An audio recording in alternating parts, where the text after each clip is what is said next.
People talk about areas that are in close proximity to industry and environmental contaminators as fence line communities and environmental justice zones that are typically under-resourced due to the impacts and the communities having to deal with the dilapidation, the poor health outcomes, the poverty are considered sacrifice zones because it's part of the cost of doing business.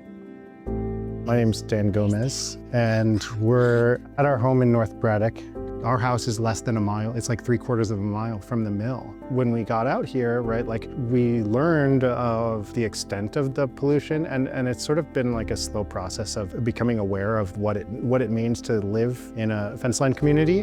One of the things that's facing our community is U.S. Steel's proposal to add a hot strip mill at the Edgar Thomson site.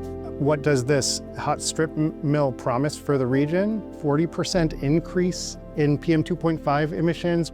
We have to deal with that. That's what causes long-term health consequences, respiratory problems, cardiac problems, right? A whole ton of stuff that is going to be lodged in our bodies for the rest of our lives. It's something that I have to reckon with. How does that impact, right, like the long-term experience of my kids? It's just not fair that families who need an affordable place to live have to sacrifice the health of their children and of their future.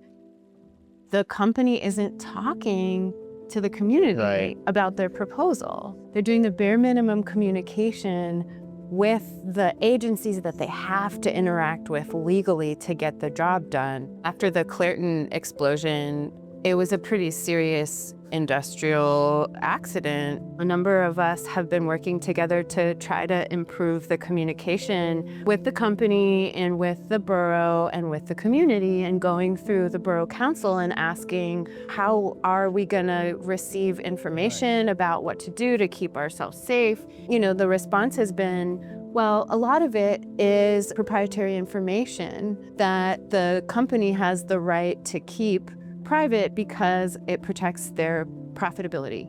This is not an effective way of communicating with a community of vulnerable people about what is going to be impacting our health and safety. With the ownership change from the US to Nippon Steel, there is hope for a change in the paradigm of how the industry is ran, right? So if they start taking into account the human impact and the human cost of the immediate communities, I could imagine, right, like a little more of a symbiotic relationship. And I just want to be able to connect with the Nippon Steel folks about what is it that we really want for our shared future as humanity and on this planet, right? And like, we do have a choice about how we do things going forward.